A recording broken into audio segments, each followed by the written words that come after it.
Okay, we're streaming live, the internet. So, Wowee. Live from Savannah. Savannah, Georgia, in the heart of Texas. I accidentally gave away where I live. No one's supposed to know that. Yeah. Okay. Yeah. Just dox yourself, Mitch. We need some people to go to your house, and I don't know. Good thing 0 people listen to this, so I don't have to worry about actually giving away my position. Call a SWAT on you, get you killed. Yeah, I'm not gonna get swatted. Yeah. Just shit. What was I going to say? You're gonna probably mention that we're gonna talk about video games that we played. No, that wasn't it. Come on, host. I was gonna say I wondered how many like actual views are from other people and not just like me making sure that the actual audio works and stuff. Because like I don't know if you've seen the video for Hellblade, but I don't know what it was. But about the when I tried to capture gameplay, it just turned out like absolute shit. Huh. Like I don't think I really watched much of that one. Well, I recorded some gameplay footage after we did the podcast and like spliced it in and everything, but doesn't look good. Don't watch it. The discussion was actually okay, but the gameplay footage didn't turn out. Although all the others look relatively good. But yeah, the actual reason we're meeting is we're doing another general discussion, and we're just going to talk about some games that we've been playing this month. Woo! Woo! Yeah. Yeah. So who wants to go first? You do. Sweet. So I've only been playing like a total of 3 games. The first one I can get out of the way really early. I finished Cuphead, which means I dumped like 2 or 3 more hours into it and beat the final boss. And depending on what weapons you use, his final stage is actually pretty easy. It was really hard until I switched to the shotgun, and then it was relatively easy. And yeah, Cuphead, still a great game. It's like I went back and listened to that discussion. It's actually, I really like the discussion we had for it. The whole discussion at the beginning about like difficulty in video games and stuff. Yeah. Oh yeah, that was a good discussion. What's the shotgun attack again? It's the red one that like shoots like out 3 blasts. Yeah. Oh, like the spread shot. Yep. Yeah. Okay. Yeah. So yeah, I played that for a few hours, and beyond that, how'd you like the last boss? I thought it was okay. He probably wasn't my favorite boss. Yeah. But like visually, I thought it looked really nice. Like the part where he like pulls off his own skin and then you go down into a completely different area, and Ew. it looks like a cartoon, so it's fine. As long as it's a cartoon, no worries. Yeah. It just all of a sudden gets really realistic. A few of his attacks I am not sure how to dodge. And the imps running around are really fucking annoying and feel kind of RNG-ish, but that's where you, in my opinion, that boss, like, straight up the teleporting dodge was clutch as fuck. Oh yeah. I immediately switched to that once I saw like his basic attack pattern for like the first thing. Yeah.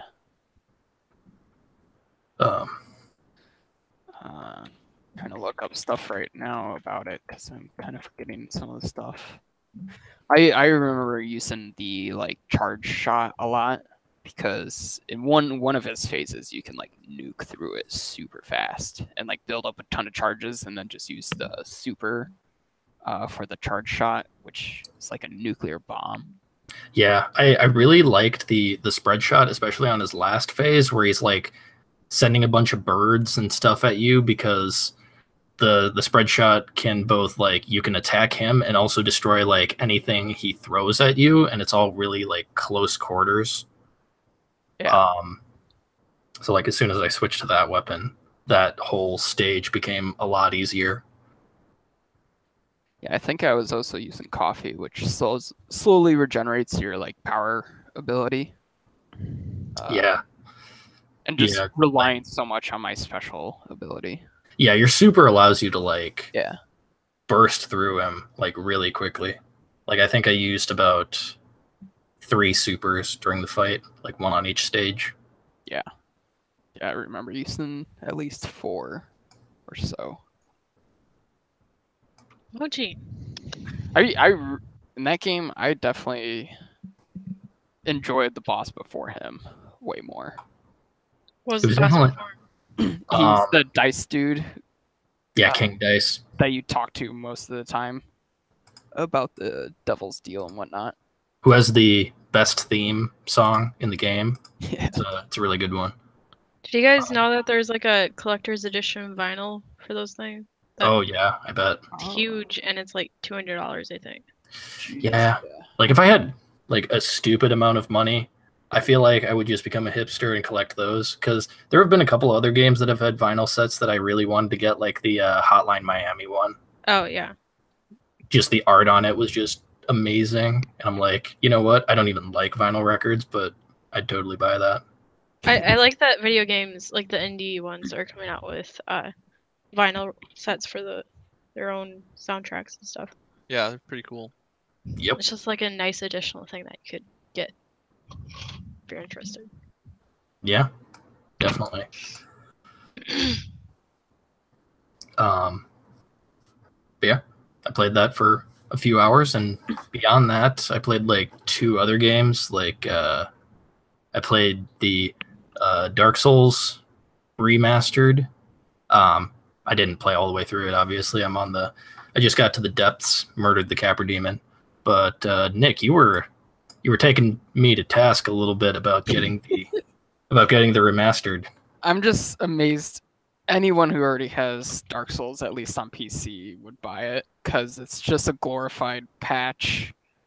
And so far, I've been watching a lot of reviews, and anybody who's a Dark Souls fan has not really been enjoying it that much because it's just like, this should be for free. It's just a $20 patch you buy.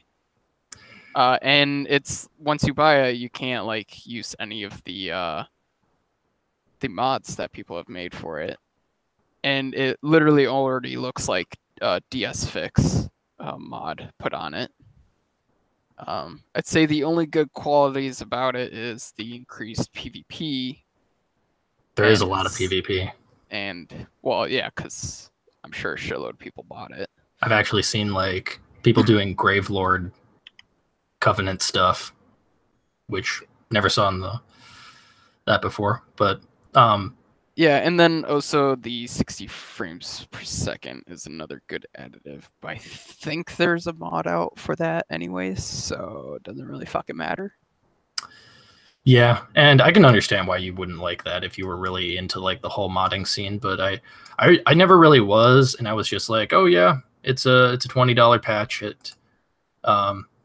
The game runs a lot smoother. It's definitely really noticeable, so I like that.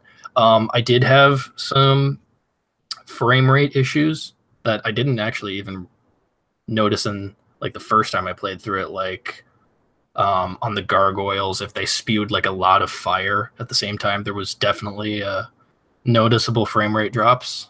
So I think it does have some problems, but overall, I still like it. It's a reason to go through Dark Souls again. And well, it it's definitely still looks a Dark lot Souls, so it's already a solid game. I've Yeah. been thinking about getting it for Switch, but right now I don't have the time to They put time into it. So delayed the Switch version anyways. oh, it's not even out. Oh, okay. Yeah, which is hilarious because the whole reason, or a good chunk of the reason why they decided to remaster it was for the Switch. Yeah. And then they had to delay it. Like that's the only way I'm gonna get the new version is the Switch version. Yeah. Because I don't even own the original on PC, and I'm not gonna go buy it on PC again. Like, yeah, dude, I would love to play just handheld Dark Souls. That'd be dope. yeah. So when that comes out, I might eventually get it for Switch. I think that'll be fun to be able to play a portable Dark Souls. Mm-hmm. Yeah. Yep. Oh, did you guys? I told Zach this, but there are some other than the multiplayer changes. One other change they made that I think is pretty cool is that now you can hear other players ringing the bell, down That's below. always been there. No, you didn't used to be able to hear Oh. players do it. Oh, below. Oh, yeah. Yeah, like you could always hear the players ring the top bell, the gargoyle bell, Yeah. but you could never hear other players ring the other bell. That's where's the other bell located again?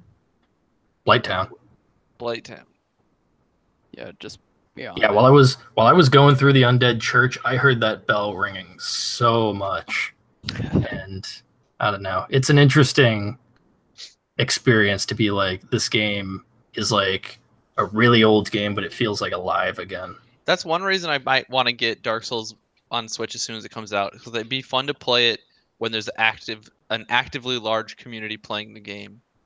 Because when I played through it on Xbox, there was definitely still a lot of people playing the game, and there still is even now. But it wasn't the same as like playing it right when the game comes out. Like, because there's so many more people playing, their interactions with online players is more, stuff like that. Mm-hmm. And beyond the frame rate drops, it does, like, I've always thought that like Dark Souls 1 felt really clunky, but it does feel pretty smooth now. Like, it still feels like not nearly as good as like how fluid Dark Souls 3 feels, but it feels way better. And besides like the probably that couple of 60 issues. frames. What? So it's probably that 60 frames. Oh yeah, that's probably more than likely what it is. But yeah, Dude, I know there's a lot of people right now just like angry about the fucking bonfire fire. Oh, because they changed how it You seen looked. that? Yeah. What's It- wrong with it? In the new version, it looks like a generic fire, and in the old version, it looks like this weird wispy looking thing. I don't know. It's hard to describe how the old one I'm looks. gonna look it up. Yeah, just do that, like Dark Souls bonfire comparison or something. You'll see. 'Cause apparently it was just important to the lore, and they just changed it. Hmm. But yeah. And beyond that, I played a lot of Destiny 2. So a question I do have is, when we had the last discussion, was that before the Warmind expansion came out? Yeah. Gorman Okay. only came out like 2 weeks ago. All right, yeah. So I have been playing that a lot recently. Same. Well, I wouldn't say a lot, but that's what I've been playing mostly. Did we do the discussion after the first DLC came out? Yeah, we did it like, talked about it briefly at the end of a podcast. I don't think we ever like had a whole episode on it or anything. Is it still new or something? I don't know. like, yeah, I'm not sure if we ever did discuss Curse of Osiris. We might have discussed it in passing, but yeah, if anybody does watch this who enjoys Destiny, I think the Warmind expansion has made a lot of good improvements. Like, easily the best of all is like actually making the exotics fun to use again. Oh yeah, that makes a huge difference now that the exotics are actually worth it. Like, most exotics got buffed, and most of them are a lot more fun now. Yep. Anything? I like besides that, though? Graviton Lance. The campaign is better in some ways and worse in others. Fucking Zavala, that whole thing. I think Oh my that's God. easily like my favorite part of the story so far. So bad. It's not really a spoiler or anything, but there's one point in like pretty early in the campaign where you and this girl are like trying to get into the like Warmind facility, and you like open the last door and it's just fucking Zavala right there, and he's like, "What the fuck are you doing here?" And And we're like, what the fuck are you doing here? Like, yeah, this doesn't make any sense. it's like It's odd. Like, it's just very strange. It's like they just really needed Zavala to be part of the story, but they didn't know how to get him into the story, so they just put him in a room waiting for you. But I don't understand why he didn't just like fly in or anything. Like Yeah, like he could have literally just flown in on a ship and transmitted out of the ship and like spawned next to you guys and been like, "Stop it!" But no, he instead he just a door opened and he's just standing there. Like, it waiting. really wouldn't have been that hard to like add, like, when you're running towards the Warmind facility, like in the open, they just have like a ship fly down, and like the ghost makes a comment like, "Oh, that's a Vanguard ship. I wonder what that's doing here." And then Yeah. it just turns out to be They Zavala. could even do the new Zavala's new exotic ship that you can unlock. Like have that ship fly around the background. And you're like, "Oh, I think that's Zavala's ship." Oh. I don't know, just anything. Yeah, Anything would have been better than what the happened. weird thing about it is it has no explanation. Nice. It's It kind of like feels that like cutscene in just Curse of Osiris where Ghost starts talking to you and just saying everything to you, but it's not as cringy as that one. But there's just like all this unnecessary stuff that you're just like, why is this like this? yeah. They definitely have not figured out how to make expansion like they don't know how to make quality story for short expansions. And it's like when you get past the main campaign, the side quests and stuff are pretty solid, and that they're not bad at all. And like the continuation of the stories you do with Anna Bray to get more guns and stuff works, but the actual story, like that goes through the missions, is just not good. And the disappointing thing is the game does have good lore. Like, I read through that stuff you posted about like the 3 people who went to Mars and met the Traveler, and all of that was like really interesting. Yeah, that they definitely added a ton of really cool and interesting lore in the expansion, but just they're just not good at storytelling at all. It's just a failure. Like there are aspects that they introduced in the story that are really interesting, and like they pushed things in the story in the right direction, but the way they pushed it there was awful. Wonder if they should just go the Dark Souls route, where all the lore's just kind of there and hidden. You have to seek it out instead tell a story. I think they could do that and they could be more successful with it. I think the problem is that because it's a shooter and it's kind of in the Halo-esque vibe, they're kind of people expect to have that cinematic campaign, and they're just really failing to do it, though. Yeah. Like, there's one part where you fight Zol, or no, you don't even fight Zol in this part, but so Zol is like the bad guy. He's a worm god, and you have to kill him. And so at one point, they're like, "Oh, well, we need to take care of Zol," and Zavala's like, "Oh, no, we shouldn't worry about Zol. We should worry about Rasputin." And then suddenly he's like, "Okay, we're gonna go on a quest so we can get Zol." And you're like, "Wait, you just said we shouldn't do anything with Zol, and now you're telling me we should do things with Zol?" And you're like, "Okay." And then when you go do the thing with Zol, and you summon him, and he shows up, and Zol like starts talking to you, and it's all cool cutscene, it's all creepy, and you're like, "What's Zol gonna do?" And then it cuts to black, and you wake up in the ice, and you're like, "Wait, what?" And there's like no connection to what just happened. Like Zol didn't kill you or anything. You just suddenly appear in an ice blob, and you're like, "Why?" And then you go kill in the next mission. So it's like, what happened that he was just there talking to you, threatening you, and instead of making that lead right into the next mission where we kill him, you cut to black, put us somewhere else, and then have to make us go back and find him again. It made no sense. Yeah, and also I know like what happened. Some game developers like, "Oh shit, guys, we're supposed to have like an hour extra of content here, and we came up short." Someone else is just like, it was all a dream," and you do it the next mission. But Yeah, there's a and also- lot of really weird things like that. Just yeah, like I think like there's a whole running thing about Zavala being like, we can't use Rasputin's weapons, he's too dangerous. And then at the end it's like, oh well, we might as well use him because there's a fucking hive god here, whatever.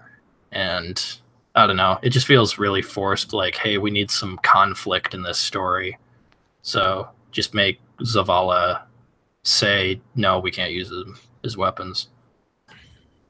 And I don't know. But outside of the story, the expansion added a lot of good stuff. Like Yeah, there was a lot of fun gameplay in it. There's still a lot of things that I haven't had a chance to do. Like me and Zach haven't really gotten high enough level to do the new raid lair, but everyone said that it's really good, and it's a good end to the Leviathan apparently. Like it has a solid conclusion, I guess, to like the three, because this will be the third raid on the Leviathan, so it kind of has like a wrapping up, I guess. It sounds like it should be good, and everything I've heard about it's good. And then apparently Escalation Protocol, from what I've heard, it's pretty fun. It's just that we're too low level to really participate in it right now. Yeah, I do like jack shit damage to the bosses. There's a lot of stuff to work towards. Like there's a ton of like things to work towards up until the next DLC. So yeah, I'm happy looking about that. To, like doing all of that. Third DLC that they're doing? Well, there'll be the fall DLC. If it goes like but Destiny's done in the past, it's going to be a large update, way bigger than the small expansions we've been getting. Oh, interesting. And usually, at least if they do what they did last 2 times, they'll release a new version of Destiny that you can buy that has all of the DLC combined. It's like a relaunch of the game, basically. Like every video game does that has DLC. Yeah. So probably come fall, you'll be able to buy Destiny 2 for $60 with the previous 2 DLCs that are out now, plus whatever the new one is going to be. Okay. And they already have some things that they said they're going to bring back, which is good to hear. Like they're doing weapon slot changes to probably bring it slightly back to what it was in Destiny 1. And then weapon randomization, which we don't really know anything about those, but they just said that they're going to be there in the expansion. Plus whatever content, game content, story-wise and stuff. But in general, there's things to work towards, which is nice. Like I have a reason to jump on and play the game every day. There's always something to work towards. Yeah, you always got like your powerful engrams, and also I've been working through like the different nodes that there are like 45 of them. And the thing I like about nodes, like it's basically like you've got to complete a X number of public events or whatever. You get them for pretty much doing anything on Mars, and then you make a key. And then the nice thing about the key is it actually, like, if you read the key name, it'll have like a code on it, and it'll basically tell you what node you're looking for. And when you get near the node, it'll start playing some music. And I do like that a lot more than just go out and find 50 of these things, like with the Dark Below expansion. I never really... because with those, you basically just have to watch a video and just run through and grab all of them. Yeah. But with this, it feels a lot better. Another thing that I like is during the campaign, they have, well, I guess just randomly, they have those screens that you can play. Oh yeah, you get like lore from the Bray facility. Yeah. And those are fun. Just kind of hear like as if is in the heyday. Yeah, Golden Age stuff was really interesting to learn about. That was what I really liked about like doing the quests with like failsafe to find her captain and stuff. Yeah, I definitely think that the Golden Age stuff is some of the most interesting stuff because it's like really far back, like unknown, questionable stuff, like what built the universe of Destiny, basically. Mm-hmm. But yeah, that's basically all the games I played, and I think Destiny 2 is going in the right direction, but I do wish it had gone there quicker. Yep. From the start. Yep, pretty much. But they seem to be following what their fans are telling them to do, which they also did in Destiny 1, so I guess with Destiny 3, we just have to wait until like the first couple of expansions are out before buying it. Yeah, it'll be interesting to see what happens with all of that. Mm-hmm. All right, somebody else go. I'll go. So I'll start with this one. I just started playing yesterday, but I was playing some Fortnite. Fortnite. Not because, but not because it's popular or I wanted to, but my brother had to play the game for his job to learn like some mechanics and whatnot, so I decided to join him. First, I really fucking hated the game. How can you hate it? Drake has played it. The rapper? Yeah. Did you hear about that whole thing where? No. Okay, so there was this thing where one of the most popular Fortnite streamers, Ninja, played Fortnite for a while with Drake, and he had other people on. Like he had the I can't remember what his name is, but he's that Swedish guy who like made Mega Upload, Kim.com, and played with some other like. Isn't he a New Zealander? Yep, Swedish, New Zealand. It's all the same. I don't know. I don't think that's all the same. I think that's very different. It's the same if you're an American. It's just kind of that general not American. But yeah, I think it was like crazy big, got like hundreds of thousands of people to watch, and they were streaming at like 3 a.m. So it was like, yeah, I think it was the first time that Twitch had broken 1 million viewers at once or something like that. That wasn't a tournament. Yeah. Crazy. So what He do you got think? a ton of Patreon stuff. Oh yeah, yeah. He was on like he was on like mainstream news sites because it's like this guy's making $500,000 a month or something. Because like Twitch was doing this thing with Amazon where like if you had an Amazon Prime account, you could just sponsor somebody on Twitch for free. So he got like tons of subscribers, and for each subscriber on Twitch, you get like $5 or a couple bucks a month. So it came out to like $500,000. Jesus. And that's not even added with just ad revenue and people watching. Yeah. Oh yeah. Holy shit. Guys, Yeah. we're into the wrong business. Yeah, my only problem is Game that I'm loaded. really bad at video games and Yeah. not charismatic at all. Like But- that's the reason everyone watches him, because he's amazing. Yes, he is. Like if you watch him play, he's just like crazy good at the game. But what did you think of the game, Nick? Yeah. Anyways, yeah. Whoever thought the idea for PC to make the builds on F1 through F4 should be fired and probably put under the ground. Yeah. I know there's a quick. What are you talking about? So you can build in the game like these structures, like walls and all that, and to switch to it is F1 through F4, or there's like a hotkey that you can do with Q, and then you can scroll through it with the mouse wheel. But I think that's even worse. Yeah, kind of the way people who are like really good at the game do it is they just set Rebind it to like actually. rebind them to like buttons on your mouse, Yeah, so you can just like spit stuff out super quickly. yeah. I haven't played enough to really care to do that. But Jesus Oh, me Christ. neither. I'm using a fucking $10 Amazon mouse. When I first did it, it was just like, wow, this is terrible. I I didn't- only played a little bit, but I hated the controls. The basic controls were really bad. I thought all the controls were all the same as like any FPS. Well, I just meant for like the building stuff, like you were talking about. Yeah, it's definitely something that you have to rebind. But other than that, I actually really enjoy the art style. I actually like it a lot. Yeah, I like the art style too. It's definitely fun, like whimsical kind of thing, but and just really easy on the eyes. Yeah. You can really spot out stuff that's in the distance. well designed. Yeah. I also like the map is pretty small, and it's way different than PUBG, where the map's fucking huge. And the games last for a really short amount of time, which is also nice. Like, you're not spending majority of your time just running around in open fields.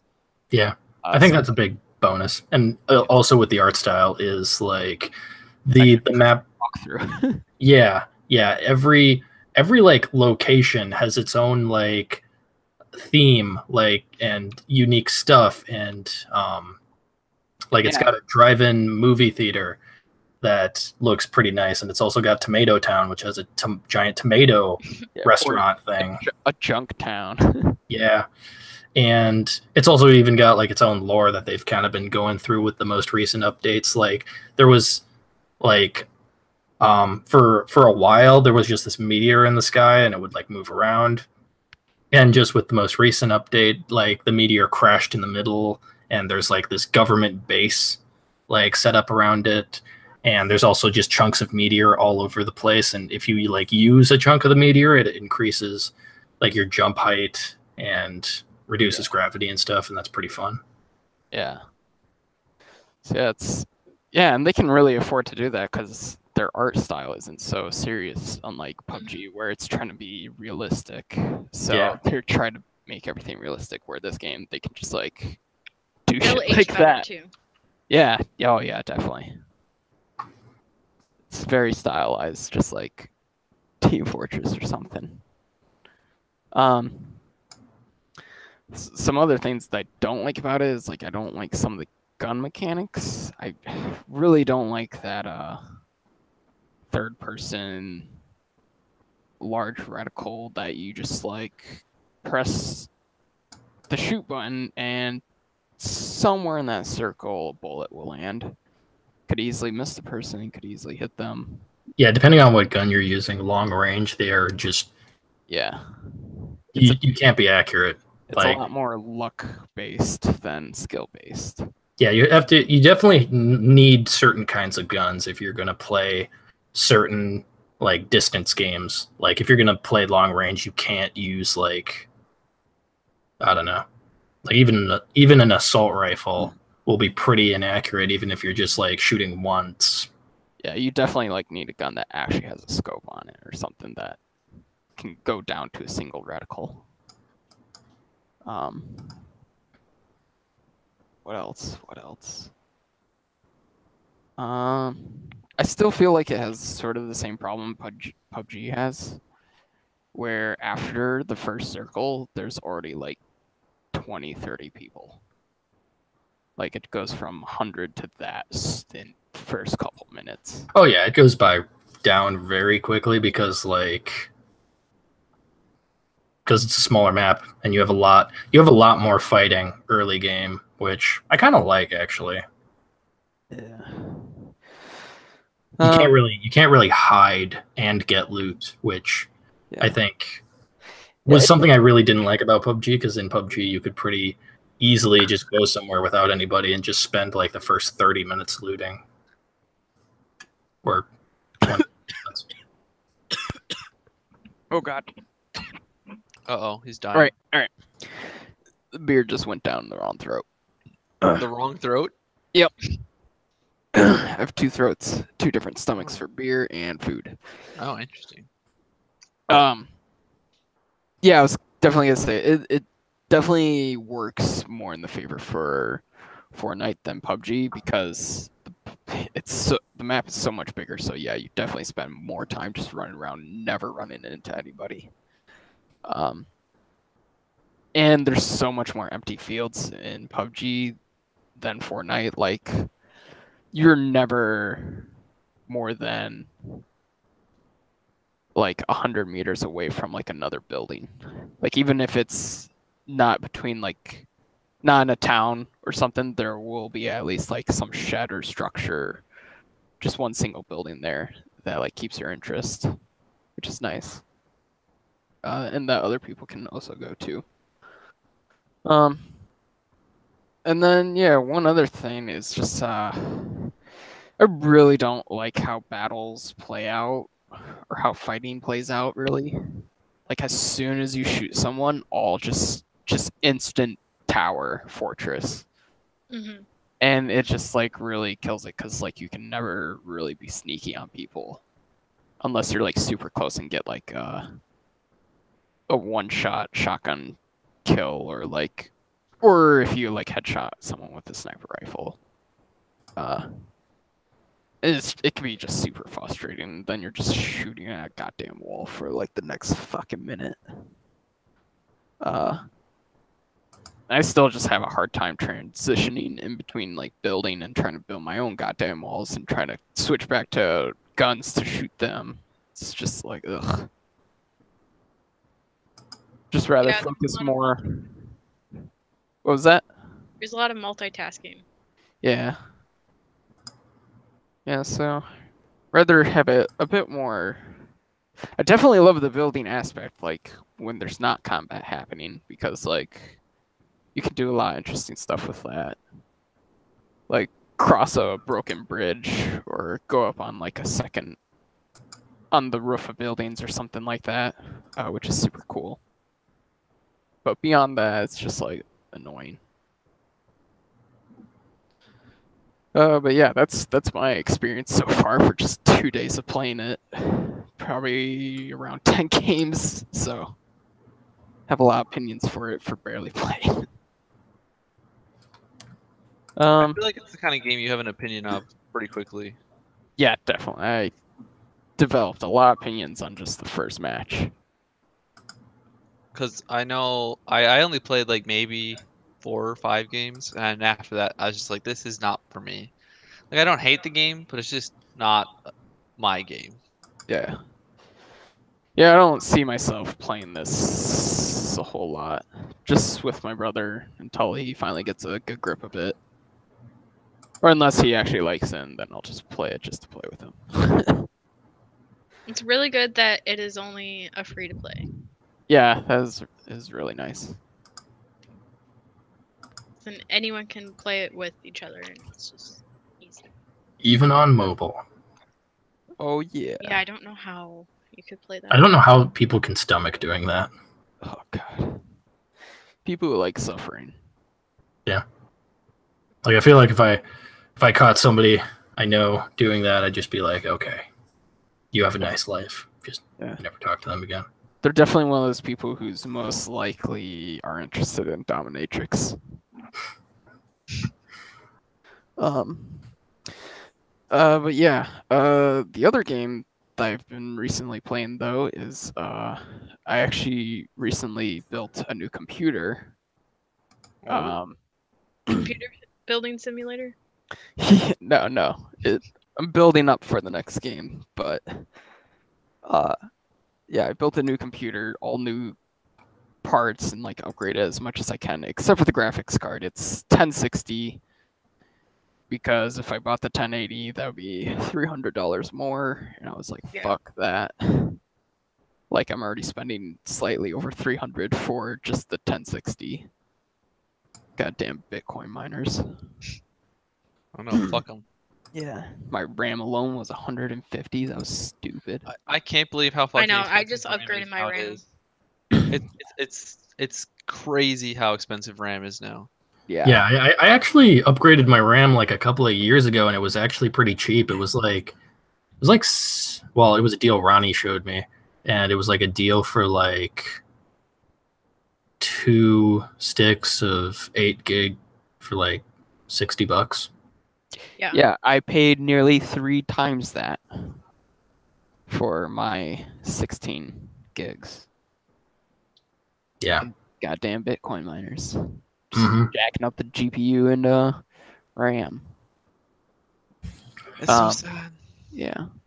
Anyways, fucking love my new computer. And so I've always had a computer on the lower spectrum, because like I had it before college, so it's quite old. And I play most games on like low to medium, depending on like what the settings were. Like shadows, I usually put like always low, and detail like medium, etc. Anyways, yeah, got a new computer, turned everything on ultra for all these new games. So one of the new games that I started playing was The Witcher 3. Ooh. Yeah. Holy. Have you played it before? Fuck. Yeah, I have over 200 hours in it. Okay. The first time when I played through it, I only did the main quest line, just so I could rush through that and experience that. And that took over 60 hours.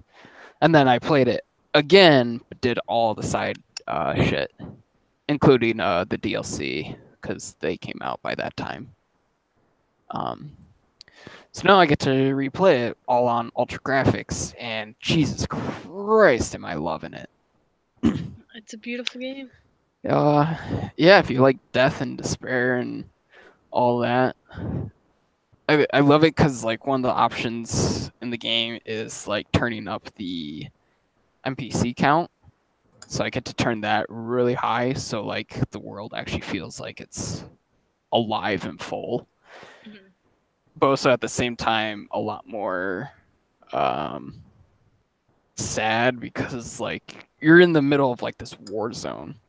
So there's a lot of people migrating away from their destroyed homes trying to get into cities and stuff. So like you just see a shitload of people at like checkpoints and stuff starving, and a lot of battlefields with just dead bodies everywhere.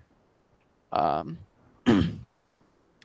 I also turned on like the NVIDIA hair physics thing, which looks super cool on animals. Definitely brings down the FPS. But that doesn't, I don't mind that because since I've had a shitty computer, FPS has never been like my high points. So I can definitely deal with awesome hair physics for less FPS. Yeah, I don't know. Has anyone else played this game? I played it. I played it for like a little bit on Xbox, and then I didn't play it. Any particular reason why?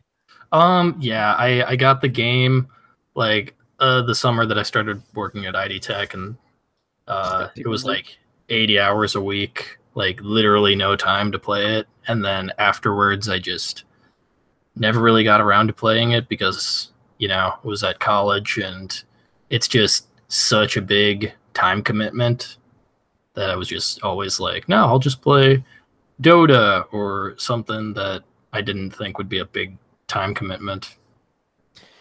Yeah, this game definitely is a time sinker. Yeah. It's ridiculous. You played it all the way through, Carly? That was the first game that I got for Xbox One. Nice. And I just spent an entire summer playing it. Dope. You get the DLCs? I got them. Well, I got Wine and Blood or whatever. Blood and Wine. Yeah, but I have not played that one. Carly. I also bought it for PC, and I have the DLC, but I haven't played it on PC yet. Do yourself a favor. You have to experience these DLCs. Yeah. Way better than the main game. Really? Like, oh, yeah. 100, 200 folds. Way better. What was it? Stones or something. The first DLC. God damn it. Heart of Stone? Heart of Stone, yeah. That story is just fucking bonkers and awesome. Way better than anything that I've really experienced in the whole game. I think it's definitely a lot cooler than Blood and Wine. Blood and Wine DLC is a lot more like endgame stuff, so it's like everything that's happened after Geralt's dealt with all the shit. Mm-hmm. And then you go into a crazy different land that's isn't affected by war and all that shit, so it's everything's super pretty and all that. Yeah, those DLCs are quite a treat in gaming. Not even just The Witcher, like gaming in general. So whenever you have the time, definitely revisit it.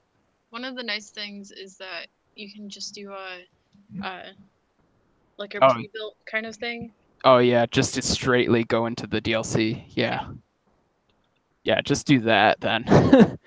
Because otherwise, yeah, I think the lowest level you have to be to start the first DLC, Heart of Stone, is like around level 30. Yeah, and I love the game, but I don't know if I could put enough time into it to like redo everything again. Yeah. Yeah, the nice thing, the DLC is definitely a lot shorter. I still think like the first one is around 30 hours. But at least you don't have to invest like 100 hours before that just to experience it. I like that they did that. I wish more games kind of did that where you can just load right into DLC right away. Mm-hmm.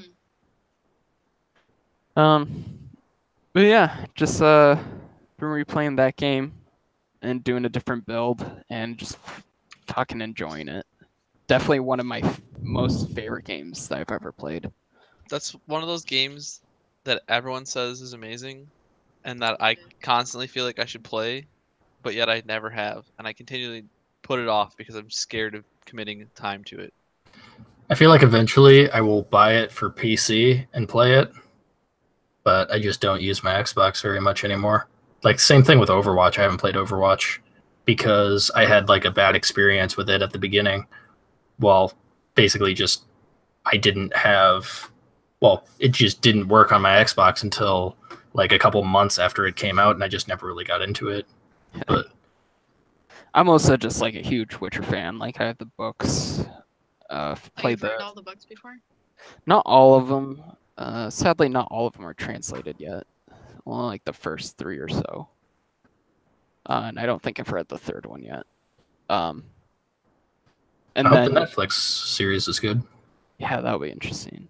I've played the first 2 games as well a couple times. So I might be a little biased. Yeah, I got like halfway, like 2/3 of the way through the first game. No, second game. First game was buggy as shit, and I didn't play it. But It's weird. Apparently, they've never made a video game before, and then they made The Witcher. yeah, I saw Kyler play it quite a bit, and I tried to play it. I couldn't get through the tutorial because it was so janky. Oh my god, the combat was fucking awful. Yeah, But I could get past it. yeah. I was just watching Kyler like try to bang all the naked chicks. Did you try to get with everyone, Nick? If the option's there, yeah, definitely. But otherwise, like, between Triss and Yennefer, it's Yennefer all the way because of the books. Yennefer is Geralt's actual lover. And like he loves her to death, and she loves him to death. So can't choose Triss. Otherwise, any of the other girls are open, yeah, because that doesn't affect the main story. Gotta see them titties.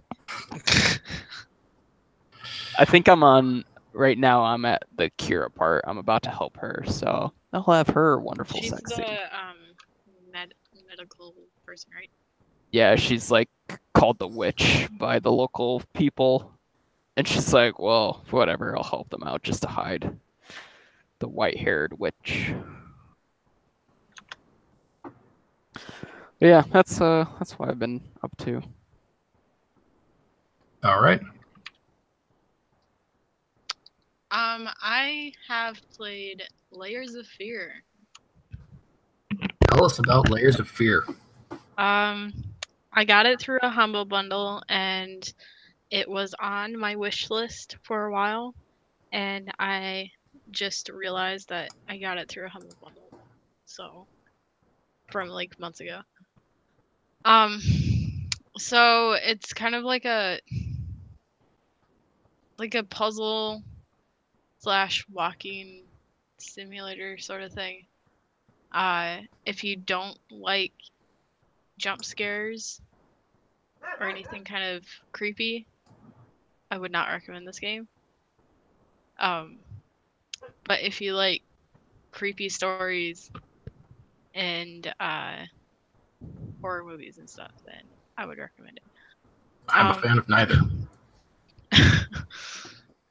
So you like start out, and it's a first person view, and you're in this house.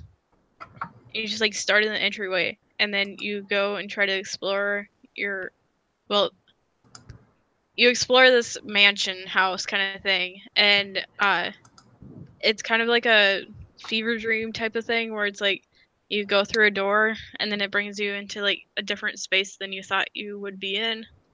And then you'll like turn around and then you're in a different location kind of thing, or like things have moved.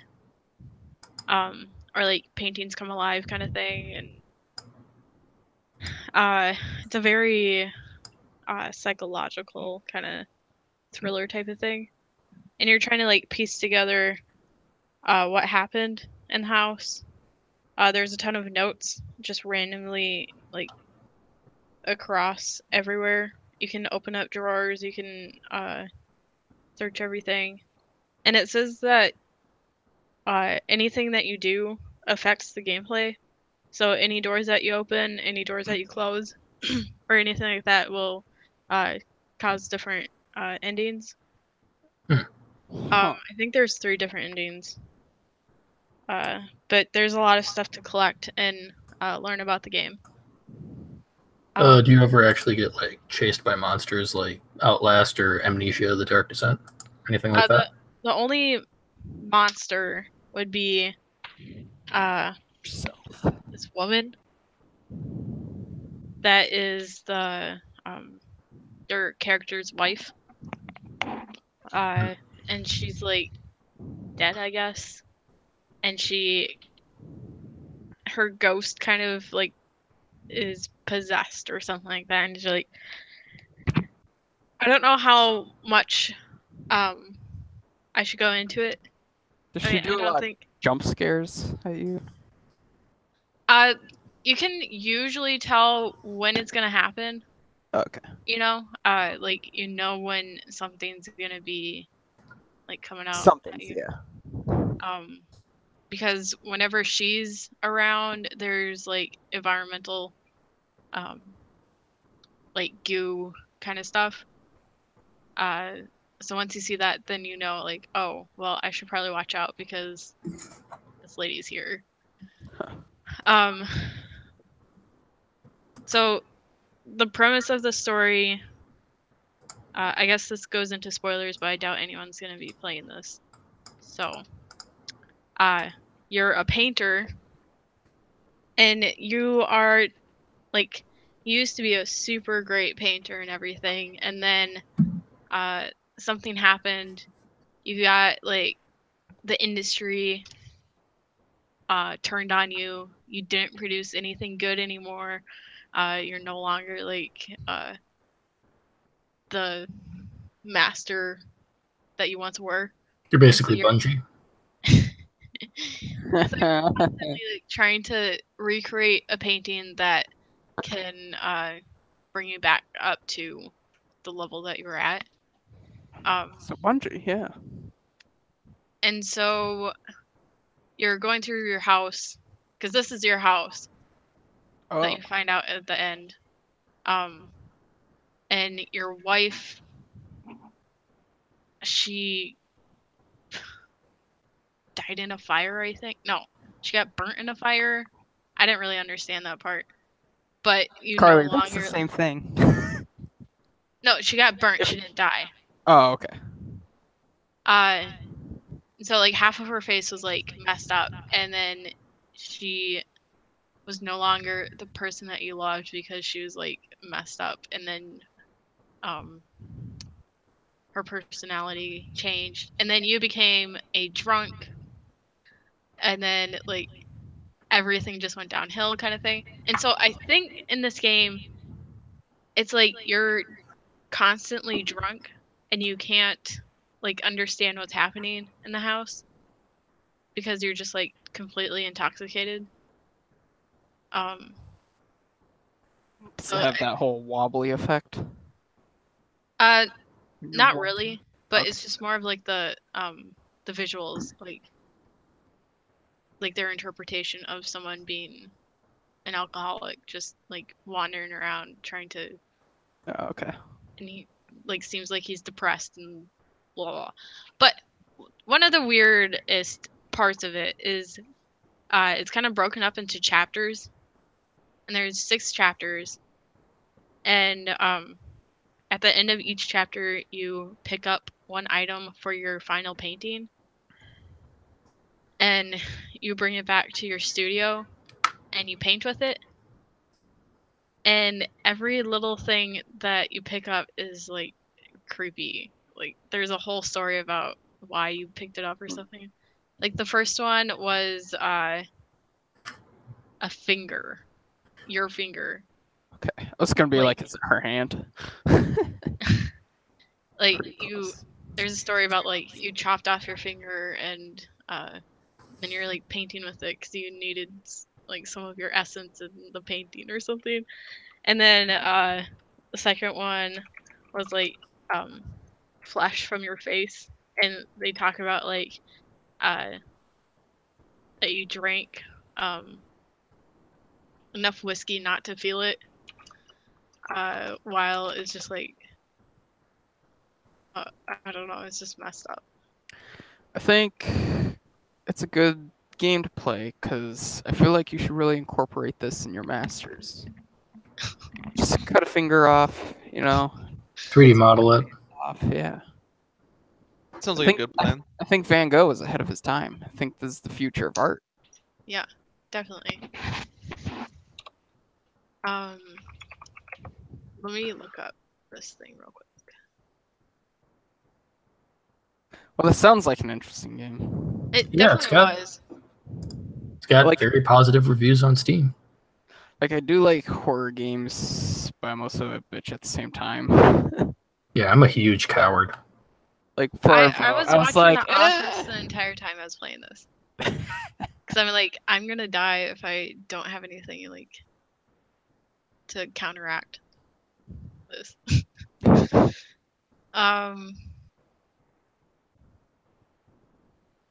Yeah, and the art was really good. It's like stylized, like semi-realistic stylized stuff. Okay, so the items that you pick up are a scrap of skin, a vial of blood, box of bone, lock of hair, a finger, and then an eye in a jar. nice. And it seems to be like implied that you're taking all this stuff from yourself. So like, Jesus. yeah, you're I don't know, like Your character is taking away just yourself. You're just horribly disfigured. Yeah. It's pretty fucked up. Yeah. Is the final shot of the game like you just look like the camera just pans and you see yourself and you're like, holy shit, and then the game's just like the end. So the final is you bring in the last piece of your painting, which is the eye in a jar.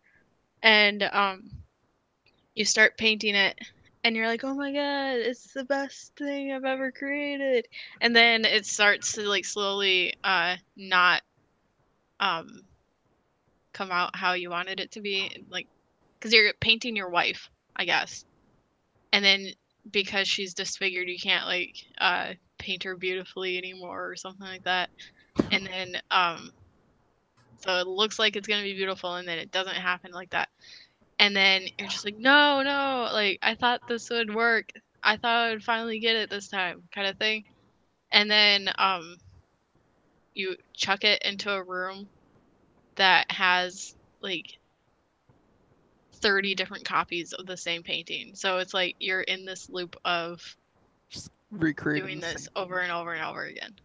So it's basically the end of Bioshock Infinite. same-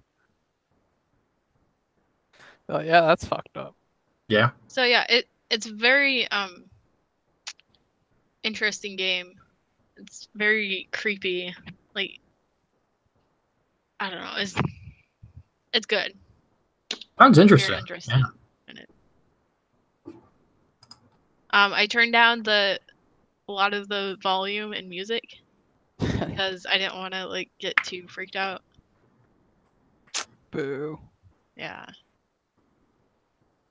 Yeah, I could barely play like Dead Space. Oh my god, I Like- couldn't play Dead Space. I was just like, nope. Don't want to do this. I don't like scary games, but for whatever reason, Dead Space didn't scare me. I actually really like Dead Space though. I was playing it really late at night in a dark room, so I was like, fuck this. Yeah, the first time that I even started up Dead Space was at midnight by myself in my parents' house. And I just got through like the first 5 minutes. I'm like, fuck that, I'm not doing this, and never played it again. Dude, when I first played Left 4 Dead, I was scared. And now when I play it now, I'm like, why the fuck was I ever scared of this game? Like, I think would go through the whole level just crouched down, just slowly moving forward, and if I see something, I just back around the corner. Yeah, I think I got Outlast from a Humble Bundle because I was getting something else, and I'm just like, well, I'm never gonna play this. I've watched some Let's Plays of people play it, and I'm just like, nah, too creepy. Oh man, I've seen some people play Outlast 2, and that looks even creepier. Yeah, I forced myself to play Outlast. There's many times. I think there's definitely one time where I got so scared I fell out my chair. Dustin definitely witnessed that, and he's just like, "What the fuck?" Like, yeah, I think I got Outlast in one of my Humble Bundles too. If I remember correctly, I got Outlast 2. If I remember correctly, that was the one where I got like, I know one of them was Sunless Sea, and there was another game, and both were like heavily discounted, so I was really happy to get that. Sunless Sea, by the way, I kind of, I think it's coming out with another game, and it's called Sunless Skies, and it's like a sci-fi one where you're in space. And I will probably suggest that we play that at some point, but at the same time, I don't know. I have read some like reviews and stuff, and it says like, oh, it's easier to get into than the first game. The first game was like really difficult to get into, but I don't know. It was a fun game. It had a lot of interesting lore in it.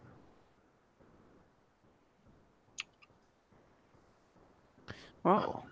Have you played anything else, Carly? Let's see what else is in my library.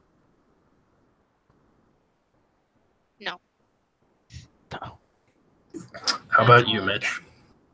Well, I played a lot of Destiny 2 Warmind, like we talked about before. I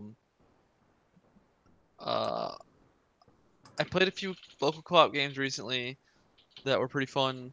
Have any of you guys ever played Magicka? I know I talked to Zach a little bit about it.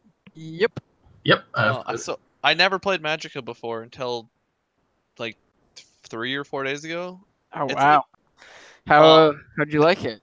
It's really fun. Like, I want to keep going with it. We're doing co-op, just me and another friend here, and You have it for PC?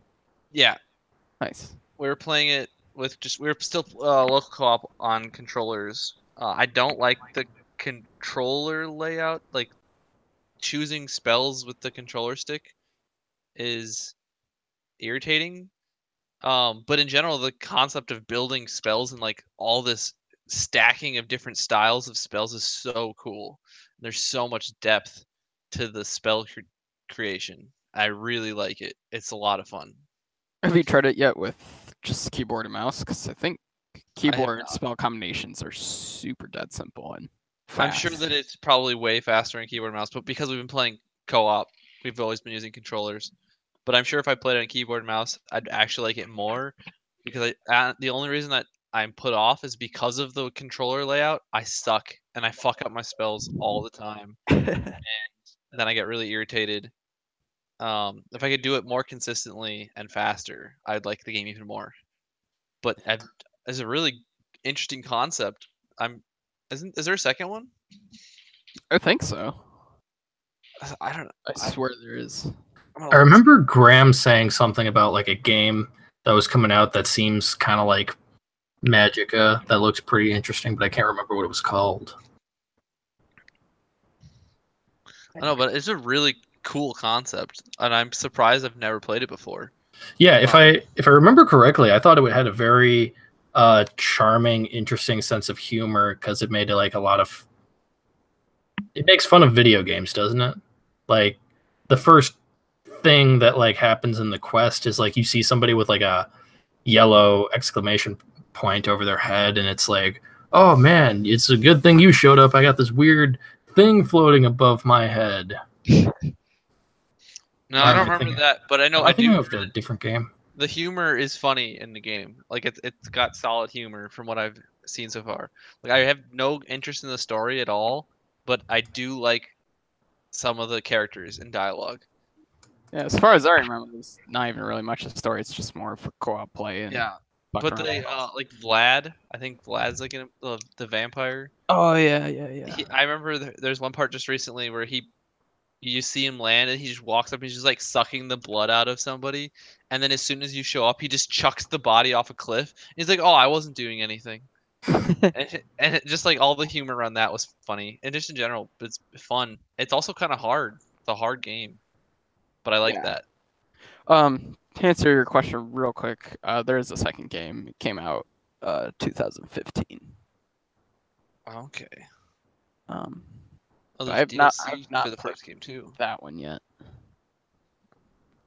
Magica, Yeah. wait, Wizards Survival Kit? Oh, that's DLC. What the heck? There's Magica Vietnam, Yeah, they have Magica Marshlands, Magica Nippon, Magica Final Frontier, the Watchtower. There's a lot. Frozen Lake. Yeah, the game's, oh my god, their magic system's stupidly in depth, and like the amount of combinations that there are is insane. Like I'm surprised, like even after you go through the game, you could still like find spells that you've never used or came up with. Wait, when did you say the second one came out? 2015. Okay, so it's kind of recent. There is so much DLC for the first game. Yeah, because Holy crap. it was super popular. I can't believe I've never played this game before. But yeah, I've been enjoying it, and I don't own the game though, so I just been playing it when I'm over at Amin's place. But it's been a lot of fun. And I might think about getting it in the future. But yeah, that's one We of the should try games. to put it on our game suggestion, at least the second game or something. Yeah, that'd be a fun game to play with a group. And then yeah, we could definitely play together. Other game I was playing is there's a game that just came out called Battery Jam. I will send you guys a link. Battery Jam. It's on Steam. It just came out like a week ago. It's a SCAD game. Yeah, so it was made by SCAD students a year before I graduated from undergrad. So it would have been like 1 year before us. But they've apparently been working on it more since they released it. And then now they have it on Steam. And the mechanics, it's like a super polished looking game, and the mechanics are super polished. And it's a lot of fun, and they focused very much on the mechanics of their game. Yeah. It's really. I've only played it really with two people. Like we played it last night, but we were really drunk and high, so I don't really remember. And some people we were playing with aren't very good at video games, so they wasn't great. But I've done it with one other person. We've done a lot of co-op or not against each other. Free for all modes definitely with looks bots. like a crazy party game. It's so much fun, and there's so much depth to it, and it can be very competitive. Like as soon as you start getting into it, and like really getting better, it's a lot of fun. Cause like what it is, the basic game is you need to have the most colored tiles. Yeah.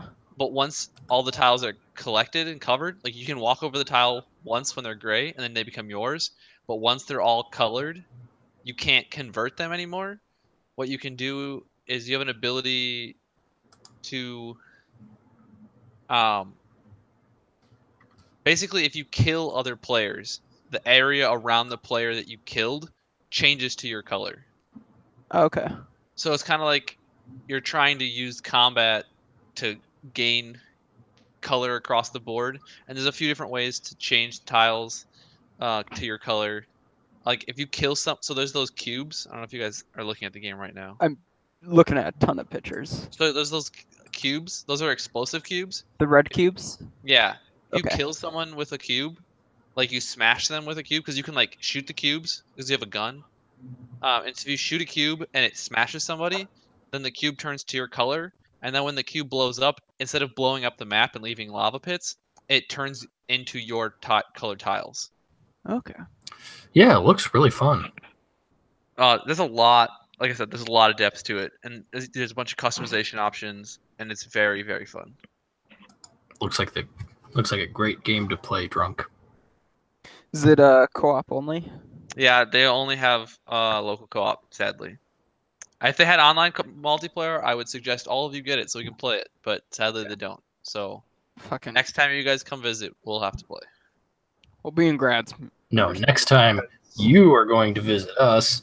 I'm not driving that far. I might. Whatever, we'll figure it out. Sometime in the future, we'll play.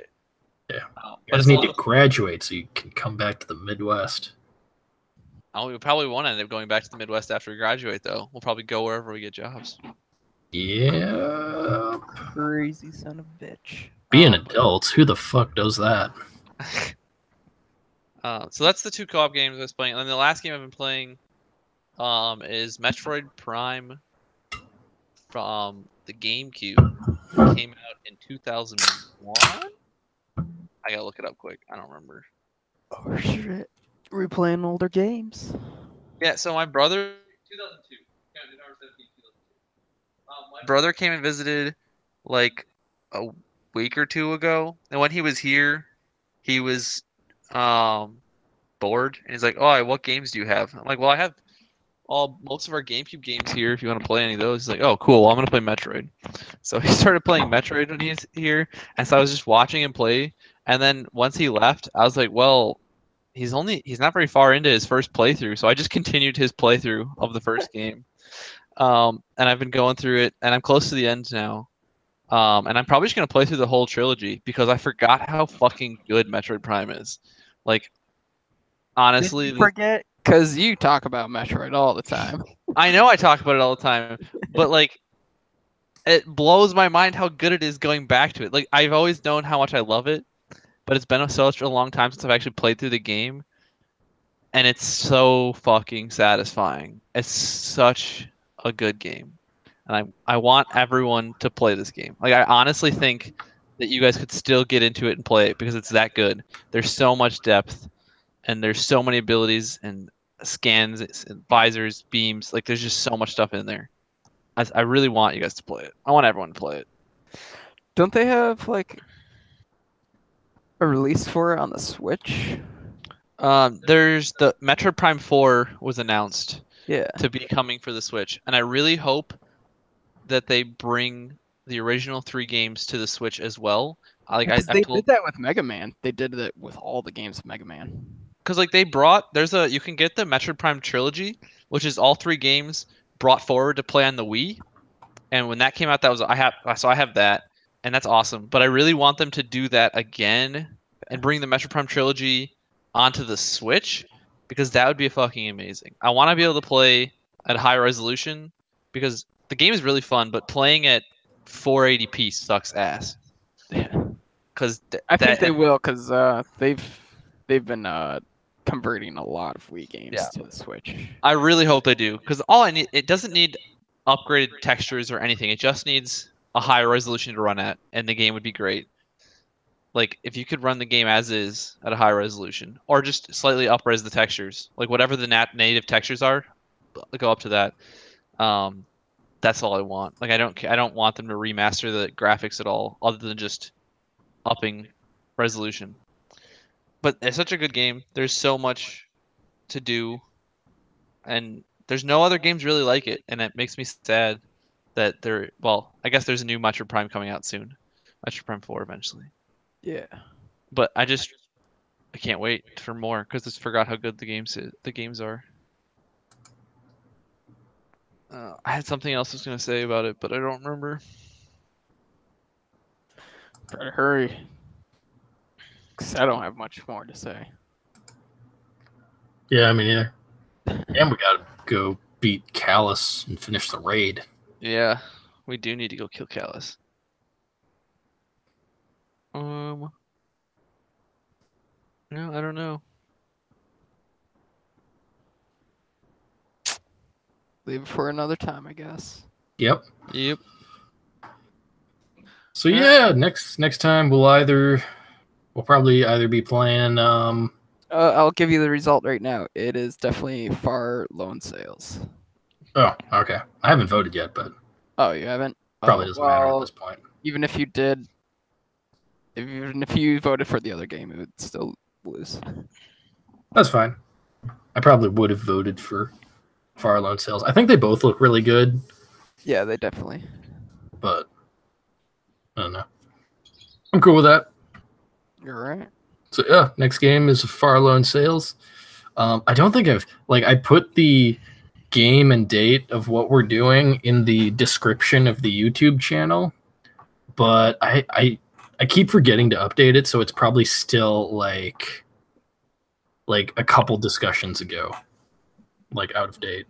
But I'll probably go fix it. But yeah, if anybody watches this, thanks for watching, and I think I'm gonna end it if we don't have anything else to say. No, Play see you Metroid next time. Prime. It's a great game. Everyone should play it. Please. And Please what's do. free? Do yourself. Carly, control your boyfriend. No. Play the damn game, guys. You'll understand after you play it.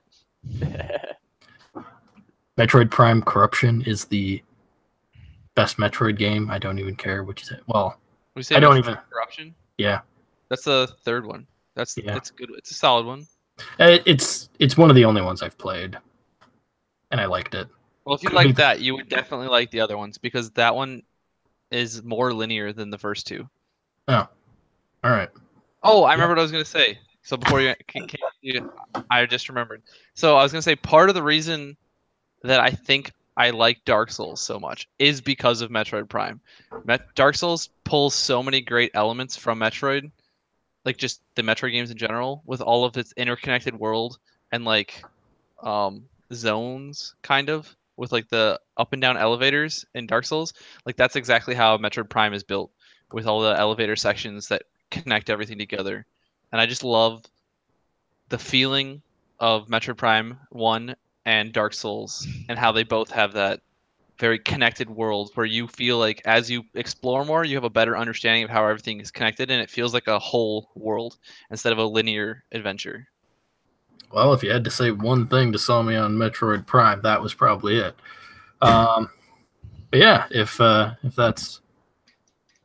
is everything, I'll take us offline.